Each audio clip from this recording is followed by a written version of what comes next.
لله نحمده ونستعينه ونستغفره ونؤمن به ونتوكل عليه ونعوذ بالله من شرور أنفسنا ومن سيئات أعمالنا من يهده الله فلا مضل له ومن يضلل فلا هادي له ونشهد أن لا إله إلا الله ونشهد أن سيدنا وحبيبنا ومتيننا ومأوانا محمدا عبده ورسوله أعوذ بالله من الشيطان الرجيم بسم الله الرحمن الرحيم الذين إذا أصابتهم مصيبة قالوا إنا لله وإنا إليه راجعون آمنت بالله صدق الله العظيم وصدق رسوله النبي الكريم الأمين ونحن على ذلك لمن الشاهدين إن الله وملائكته يصلون على النبي يا أيها الذين آمنوا صلوا عليه وسلموا تسليما اللهم صل على سيدنا ومولانا محمد عبده ورسوله الصلاة والسلام عليك يا سيدي يا رسول الله وعلى آلك وصحابك يا حبيب الله بندہ پروردگار امت احمد نبی دوست دار چار یارم تابع اولاد علی مذہب حنفیہ دارم ملت حضرت علی خاک پائے غوث اعظم زیر سایہ ہر ولی صدیق عکس حسن کمال محمد فاروق دل جاہو جلال محمد عثمان سیاہ شمع جمال محمد حیدر بہار باغی خصال محمد صلی اللہ تعالی علیہ وسلم۔ اللہ تبارک و تعالی قرآن مجید میں ارشاد فرماتا ہے الذین اذا اصابتهم مصیبۃ قالوا انا للہ وانا الیہ راجعون۔ اے محبوب فرما دیجئے جب بھی کوئی مصیبت آپ پر آئے، پریشانی آئے یا کوئی ایسی پریشانی جس میں آپ پریشان ہوں بہت زیادہ اور تمامی کے تمامی غمگین ہوں، فرمایا اس وقت آپ کو ہر چیز سے زیادہ طاقتور آپ کا صبر ہے۔ جب بھی مشکل پڑے تو آپ صبر کرو گے تو ہر چیز کا حل ہو جائے گا۔ فرمایا جس وقت بھی ہو، کوئی دن ہو یا رات ہو، جس ٹائم بھی کوئی مصیبت یا پریشانی آئے تو آپ کو چاہیے صبر کے ساتھ کام لینا، آپ کو چاہیے صبر میں اللہ تبارک و تعالی نے بہت سی فضیلتیں رکھی ہیں۔ صبر سے اللہ تبارک و تعالی آدمی کو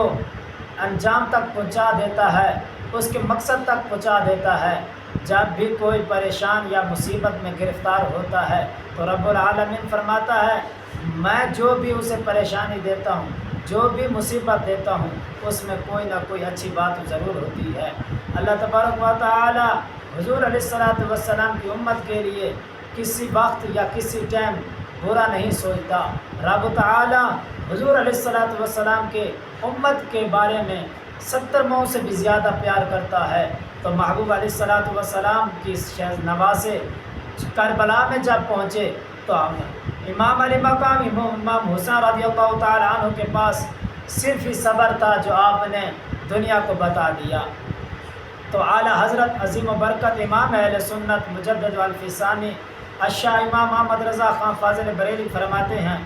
کیا بات ہے رضا اس چمنستان کرم کی، زہرا ہے کلی جس میں حسین اور حسن خود۔ اعلیٰ حضرت فرماتے ہیں سیدہ طیبہ طاہرہ زاہدہ عابدہ عاملہ فاضلہ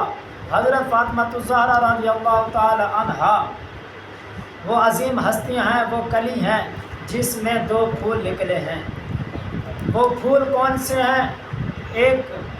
امام حسن رضی اللہ تعالی عنہ کی ذات ببرکات ہیں اور دوسری امام علی مقام امام حسین رضی اللہ تعالی عنہ ہیں۔ فرماتے ہیں یہ ایسے پھول ہیں جن کی خوشبو ہر مومن تک پہنچتی ہے اور ہر لحظہ ہر لمحہ پہنچتی ہے۔ جس وقت وہ سونگنا چاہے،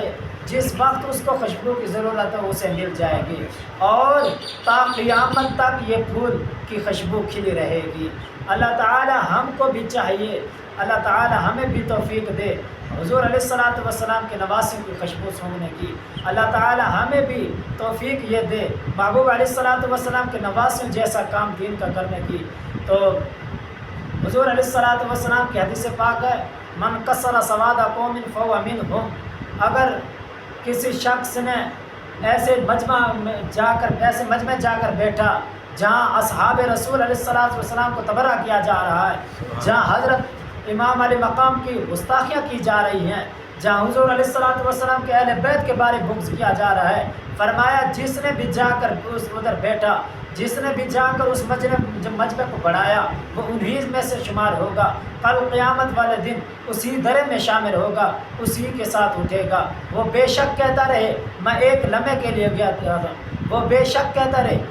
مجھے دوست نے کہا میں جا بیٹھا تھا، وہ بے شک کہتا رہے میرا ان کے ساتھ کوئی تعلق نہیں ہے، لیکن نہیں، قیامت کے دن رب العالمین انہی کو اسی دھرے میں اٹھائے گا جو جس دھرے کو جا کر بڑھائے گا۔ حضور علیہ الصلوۃ والسلام نے ارشاد فرمایا من کسر سواد قوم فهو منهم۔ اگر کسی نے جس کی نشانی لگائی اس دنیا میں لگائی، وہ چاہے جون سی بھی نشانی ہو،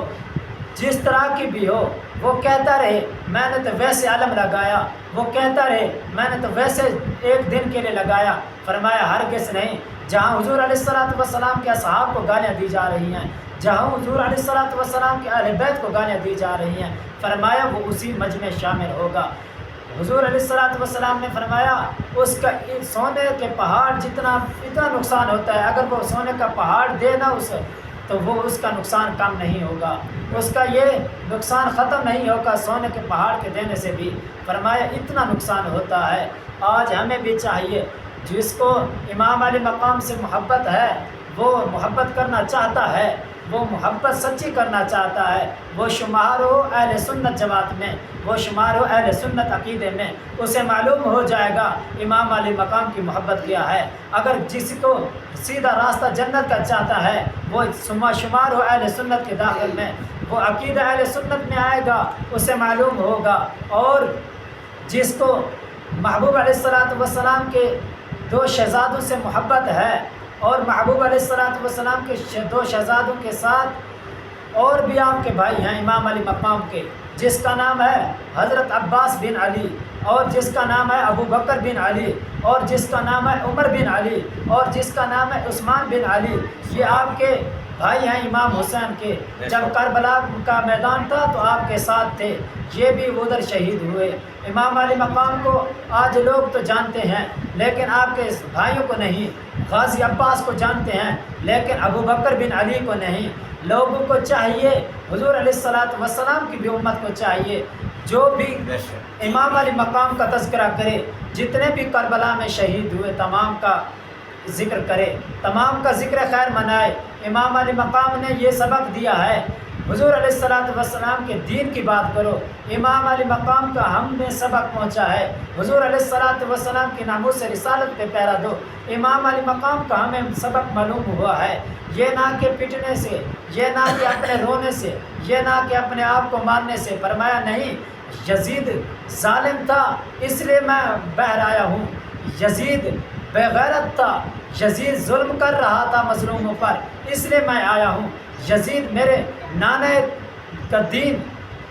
باغی تھا، میرے نانے کا دین کو ختم کر رہا تھا، میں اس لیے کربلا میں پہنچا ہوں۔ اور حضور علیہ الصلوۃ والسلام کی امت کو بھی سبق دیا ہے، محافظ ختم نبوت کا بنو، محافظ ناموس رسالت کا بنو، محافظ اہل بیت کا بنو، محافظ اصحاب کرام کا بنو، محافظ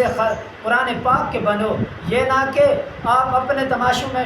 مشہور رہو، آپ اپنے تماشوں میں مشغول رہو، فرمایا نہیں،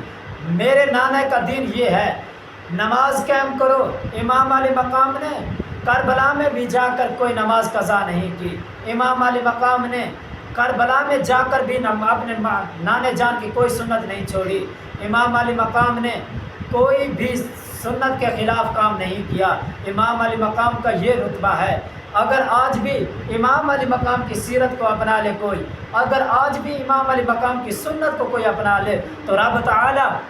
محبوب علیہ السلام کے صدقے اس کائنات کے اوپر اس کا بھی رتبہ بلند فرما دے گا، دنیا کو بتا دے گا 14 صدیوں بعد، 15 صدیوں بعد، چاہے وہ 20 صدیوں بعد بھی اگر کوئی محافظ ختم نبوت کا بنے تو محبوب علیہ السلام کے صدقے رب تعالیٰ پوری دنیا کو اس کا چرچا دکھائے گا۔ اللہ تعالیٰ محبوب علیہ السلام کے اصحاب کی بھی ہمیں غلامی نصیب فرمائے، محبوب علیہ السلام کے اہل بیت کی بھی غلامی نصیب فرمائے۔ اور اگر کوئی یہ کہے